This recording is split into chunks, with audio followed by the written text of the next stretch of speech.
Welcome to special analysis. నేను రమ్మ మండవ.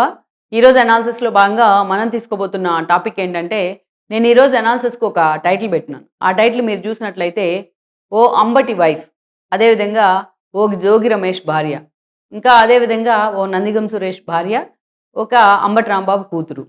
ఇలాంటి వాళ్ళంతా కూడా ఒక వంశీ వైఫ్ కూడా మర్చిపోయినట్టున, ఇలాంటి వాళ్ళంతా కూడా వైసీపీలోనే ఎందుకుంటారు అని చెప్పేసి నేను టైటిల్ పెట్టా. నిజంగా వాళ్ళ ఇప్పటిదాకా మనం చెప్పుకున్న వాళ్ళ భర్తలు గానీ, లేకపోతే వాళ్ళ ఫ్రెండ్స్ గానీ, లేకపోతే వాళ్ళ రిలేటివ్స్ గానీ, ఏదో కేసులో ఇరుక్కున్నప్పుడే వాళ్ళ తత్వం అసలు విషయం ఏంటనేది బయటపడతా ఉంటుంది. యథా రాజా తథా ప్రజ అని ఎందుకంటానంటే అలాగే అంటాను. ఇది ఏదైతే విత్ ఒకటైతే చెట్టు ఇంకోటవుతుందా అని చెప్తా ఉంటారు మన పెద్దోళ్ళు. అలాగే ఉంది వీళ్ళ వ్యవహార శైలి కూడా. ఈరోజు చూసినట్లయితే వీళ్ళు డిఫరెంట్‌గా వాళ్ళ భర్తలు కేసులో ఇరుక్కున్నప్పుడు వాళ్ళు బిహేవ్ చేసిన విధానం గానీ, వాళ్ళు మాట్లాడుతున్న విధానం గానీ నిజంగా జనాన్ని గూడా ఆశ్చర్యంలో పడేస్తా ఉంది. ఇక్కడ కొన్ని ఎగ్జాంపుల్సే మనం చెప్పుకునే ప్రయత్నం చేద్దాం. ముందుగా వంశీ వైఫ్ పంకజశ్రీ ఆవిడ పేరు. వంశీని పార్టీ ఆఫీస్ తగలబెట్టిన కేసు గానీ గన్నవరంలో, సత్యవర్ధన్ కిడ్నాప్ చేసిన కేసు విషయంలో వంశీని అరెస్ట్ చేశారు పోలీసులు. ఈవిడ వంశీని అరెస్ట్ చేసిన తర్వాత కామన్‌గా తన భర్తను అరెస్ట్ చేస్తే భార్యకి ఆ ఇబ్బంది ఉంటుంది కాబట్టి మీడియా ముందు తన గొంతు విప్పే ప్రయత్నం చేసింది. అంతవరకి ఓకే గానీ, గొంతు విప్పితే ఓకే గానీ, గొంతెమ్మ కోరికలు కూడా కోరే ప్రయత్నం చేసింది. వంశీకి బ్యాక్ పెయిన్ ఉంది. ఆయనకి బెడ్ ఇవ్వండి. ఆమె కోరికలు మనం చూస్తే. అంతేకాదు వంశీకి దోమలు కుడుతున్నాయి. ఆయనకి ఏదో ఒక షెల్టర్ ఇవ్వండి. వంశీకి ఇంటి దగ్గర నుంచి ఫుడ్ తీసుకొస్తాను. అలౌ చేయండి. ఆయన ఒక వీవీఐపీని తీసుకెళ్ళి జైల్‌లో పెట్టినంతగా ఫీల్ అవుతూ పదే పదే మీడియాతో ఇలాగే ఆవిడ మాట్లాడుతూ ఉండేది. ఎంత దారుణం అంటే వంశీకి దోమలు కుడుతున్నాయంట. గతంలో చంద్రబాబు నాయుడుకి దోమలు కుడుతున్నాయా అంటే, దోమలు కాకుండా అప్సరసలను, రంబలు వస్తారా అని మాట్లాడారు ఒక పెద్ద మనిషి. కొడాలి నాని అనే ఒక పెద్ద మనిషి. మరి తన ఫ్రెండ్ వంశీకి కూడా దోమలే కుడతాయి కదా! ఆయన కోసం అప్సరసలు, రంబలు, మేనకలు రారు గదా! సో, పంకజశ్రీ అనే ఆవిడ మినిమమ్ వీళ్ళు నాకర్థం కాదేంటంటే, ఒక స్థాయిలో ఒక ఎమ్మెల్యేలు, ఒక మాజీ మంత్రుల స్థాయిలో ఉన్న వ్యక్తులు భార్యలు గాబట్టి, ఒక ఎంపీల స్థాయిలో ఉన్న వ్యక్తులు భార్యలు గాబట్టి, వాళ్ళు కనీసం మినిమమ్ కొంతైనా సరే ఒక సిస్టమ్ మీద, జ్యుడిషియరీ సిస్టమ్ మీదో, అటు పోలీస్ సిస్టమ్ మీదో, దేని మీద పొలిటికల్ సిస్టమ్ మీద ఒక అవగాహన ఉండాలి. తము అరెస్ట్ చేసిన వెంటనే ఆన్ ద రోడ్డున పడి రోడ్డెక్కేసి గగ్గోలు పెడతాం కామన్ అయిపోయిందనమాట వీళ్ళకి. ప్రతి ఒక్కరు అలాగే చేశారు ఇప్పటిదాకా మనం చెప్పిన పేర్లల్లో. ఇంకా ఎక్స్‌టెన్షన్‌కి వెళ్లి మరీ మాట్లాడిన సందర్భాలున్నాయి. అది పంకజశ్రీ అలా అనుకుంటే, ఆ తర్వాత నందిగం సురేష్ ఆయన జైలుకి వెళ్ళిన సమయంలో వాళ్ళ వైఫ్ అయితే ఇంక అసలు వీళ్ళందరికంటే దారుణం అనమాట ఆమె. అసలు అత్తిలివితేటలు. ఎవరితో లాయర్‌తో మాట్లాడుతుంటే ఆ లాయర్ చెప్తా ఉంది. మీరే నందిగం సురేష్ గాని జైల్‌లో ఉంటే మీరే నెక్స్ట్ హోంమంత్రి కాబోతున్నారు అని. ఆవిడ దాన్ని చాలా ఎంజాయ్ చేస్తుంది. ఆ వీడియో బయటికి రిలీజ్ అయింది. నిజంగానే ఎంత కామెడీగా ఉంటుంది అలా మాట్లాడుతుంటే. నందిగం సురేష్ ఇంకా జైల్‌లో కంటిన్యూ అవుతే ఈవిడ హోమ్ మినిస్ట్రీ అవుతుందంట. మిమ్మల్ని అందరూ హోమ్ మినిస్టర్ అవుతారనుకుంటున్నారు అనంలోనే నిజమే అందరూ అలాగ అనుకుంటున్నారని చెప్తాంది ఆవిడ. పాపం నందిగం సురేష్ రిలీజ్ అయిన తర్వాత ఆ వీడియో వినుంటే, ఆ వీడియో చూసుంటే ఎంత హ్యూమిలియేషన్‌కి గురై ఉంటారు? ఎంత బాధపడి ఉంటారాయన? తెలివితేటలు ఉండి మాట్లాడిందా? తెలివితేటలు లేకుండా మాట్లాడిందా ఆవిడ? నందిగం సురేష్ జైల్‌లో ఉంటే ఎప్పుడు బయటికి తెప్పించుకుందామా? ఎప్పుడు జగన్మోహన్ పట్టుకొని ఆయన ఎట్లకట్ల బయటికి తెద్దామా అని చూడాలి గానీ, ఆయన ఇంకా జైల్‌లో ఉంటే నేను హోంమంత్రిని అవుతానని ఆవిడ ఆలోచిస్తుందంటే, అది ఏ స్థాయి బుర్రలు అనుకోవాలో వాళ్ళని నాకు అర్థం కాల. సరే అదయిపోయింది. ఈరోజు మనం చూస్తే జోగి రమేష్ వైఫ్. జోగి రమేష్ వైఫు మొన్న గూడా ఆయన అరెస్ట్ చేసిన క్రమంలో నా భర్తని కుట్రపూరితంగా అరెస్ట్ చేశారు అని మాట్లాడుతా ఉంది. మాట్లాడుతున్నా కదా! ఈరోజు వాళ్ళ ఇంటి మీద దాడి ఎవరైనా ఖండించాల్సిందే. దాడి జరగడం తప్పే వాళ్ళ ఇంట్లో ఉన్నప్పుడు. కానీ ఈరోజు జోగి రమేష్‌ని వెంటాడుతా ఉన్నారు. ఆయన మీద హత్య ప్రయత్నం జరుగుతుంది. హత్య ప్రయత్నం చేయాలనుకుంటే ఎవరు లేనప్పుడు ఇంటికెందుకెళ్తారు? అంతేకాదు ఈ చంద్రబాబు నాయుడు ఉన్నప్పుడు చంద్రబాబు నాయుడు ఆ రోజు జస్ట్ నిరసన తెలపడానికే వెళ్లారు జోగి రమేష్ అని చెప్తా ఉందామె. ఒక్కసారి జోగి రమేష్ వైఫ్ శకుంతల ఆవిడ పేరు. ఆవిడని కూర్చోబెట్టుకొని ఆ రోజు జోగి రమేష్ చంద్రబాబు నాయుడు ఇంటి మీదకి వెళ్ళిన విజువల్స్, ఆ రోజు జోగి రమేష్ మాట్లాడిన బూతులు అవన్నీ కూడా ప్లే చేయాల.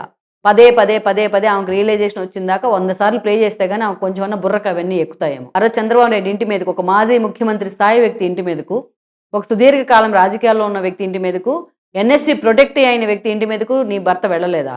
ఆ రోజు కనీసం నువ్వు వార్న్ చేసే ప్రయత్నం చేసావా? ఇలా వెళ్ళొద్దని ఒక మందినేసుకొని ఒక తమ్మని వెళ్ళాడు ఆ రోజు. ఆయన అలా వెళ్ళాడో లేదో ఇలా మంత్రి పదవి ఇచ్చారు.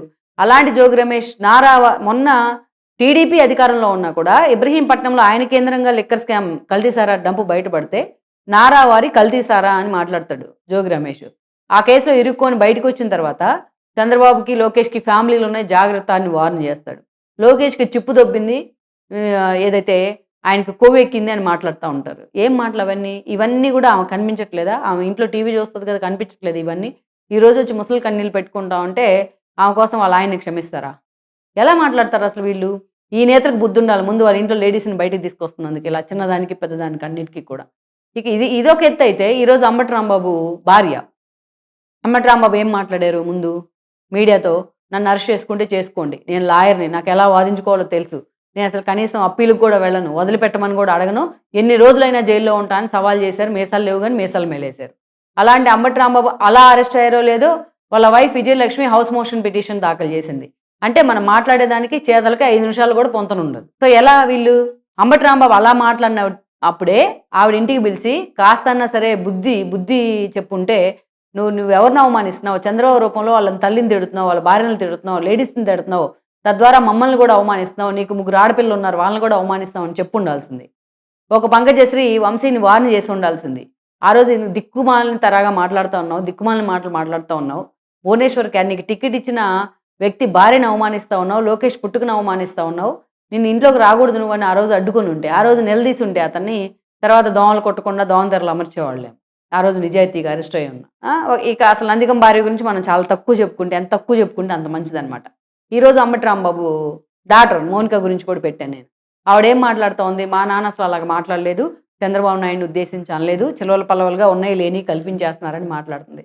బుర్రా బుద్ధి రెండు ఉండాలమ్మా, నువ్వు చదువుకున్నావు. ఒకసారి ఆ వీడియో చూడు. ఆ వీడియో మీ నాన్న ఫైర్ అయింది, మీ నాన్న మాట్లాడిన మాటలు పదే పదే పదే పదే అందరూ చూపిస్తూ ఉన్నారు దాన్ని. అన్నిసార్లు వినుంటావు కదా, నువ్వు మా నాన్న మాట్లాడలేదు, చంద్రబాబు నాయుడు అనలేదు అని ఎలా చెప్తావు నువ్వు? మీ నాన్న జైలుకి వెళ్ళిన తర్వాత మా నాన్న అన్యాయంగా అరెస్ట్ చేశారు. నేను చెప్తుంది అదే. వీళ్ళంతా లేడీస్ కదా, ఒక పవర్ఫుల్ పొజిషన్లో ఉన్న వాళ్ళకి భార్యలు గానో చెల్లెళ్ళు గానో కూతుళ్ళు గానో ఉన్నారు కదా. వీళ్ళంతా వాళ్ళు అలా బిహేవ్ చేసినప్పుడు, వాళ్ళు అలా నోటి దురుసుతో మాట్లాడినప్పుడు, వాళ్ళని ఇంటికి వచ్చినప్పుడు మీరు ఇలా మాట్లాడవాకండి అని వార్న్ చేయాలి. మెయిన్గా హిందూ వివాహ వ్యవస్థలో ఎప్పుడు కూడా ఇన్ఫిల్ట్రేట్ అయి ఉంటారు. భార్యాభర్తలు ఒకరితో ఒకరు కలిసిపోయి ఉంటారు. ఏదన్నా ఒకవేళ భర్తలు డామినేటింగ్గా చాలా చోట్ల అనిపిస్తారు కానీ భార్య చెప్పిందాన్ని ఎవరైనా వింటారు. పైకి సరే పో అని పక్కకి నెట్టేసినా బయటికి వెళ్ళిన తర్వాత మనల్ని వార్న్ చేసింది కదా, మనం చేసేది తప్పని చెప్పింది కదా, ఒకసారి విని చూద్దాం అనుకుంటారు చాలామంది. అందుకే వివాహ వ్యవస్థ ఇంకా అంత బలంగా ఉంది హిందూ సాంప్రదాయంలో. మరి అలాంటిది తన భర్తల్ని కనీసం ఇంట్లోకి వచ్చిన తర్వాత నువ్వు చేసేది తప్పు అని వీళ్ళు వేలెత్తి ఎప్పుడన్నా చూపించారా? ఇలా మాట్లాడకూడదని ఎదిరించారా? ఇలా మాట్లాడితే నీకు కరెక్ట్ కాదు, నీకు భవిష్యత్తు ఉంది, నీకు పిల్లలు ఉన్నారు, నీకు భార్య ఉందని వార్న్ చేసే ప్రయత్నం చేశారా? ఈరోజు పొలోమంటూ వచ్చేస్తున్నారు మీడియా ముందుకు మాట్లాడుకుంటా. బుద్ధి జ్ఞానం రెండూ ఉండాలి వీళ్ళకి. సో అందుకే ఇలాంటి వాళ్ళు, ఇలాంటి నేతలు నిజంగానే వైసీపీలోనే ఉంటారు, ఇంకెక్కడ ఉండరు. టీడీపీ నేతలు ఇంతమందిని అరెస్ట్ చేస్తే ఎవరు రోడ్ల మీదకి వచ్చి గగ్గోలు పెట్టలా, ఎవరు భార్యలు వచ్చి రోడ్ల మీదకి వచ్చి గగ్గోలు పెట్టలేదు ఇలాగా, ఏది వాళ్ళని అకారణంగా అరెస్ట్ చేసిన. అందుకే ఇలాంటి వాళ్ళని కంట్రోల్ చేస్తే ఆ వైసీపీకి అరెస్ట్ అయిన నేతలు కొంతలో కొంత అయినా సరే క్రెడిబిలిటీ ఉండదు. వాళ్ళు మాట్లాడే మాటలకు వీళ్ళ చేష్టలకు అసలు పొంతనే ఉండదు, ఇంకా అడ్డంగా ఇరుక్కుపోతూ ఉంటారు వీళ్ళ మాటల వల్ల. సో జగన్మోహన్ రెడ్డి ముందు ఇలాంటి వాళ్ళకి మత్తు ఇవ్వడం మానుకోవాలి.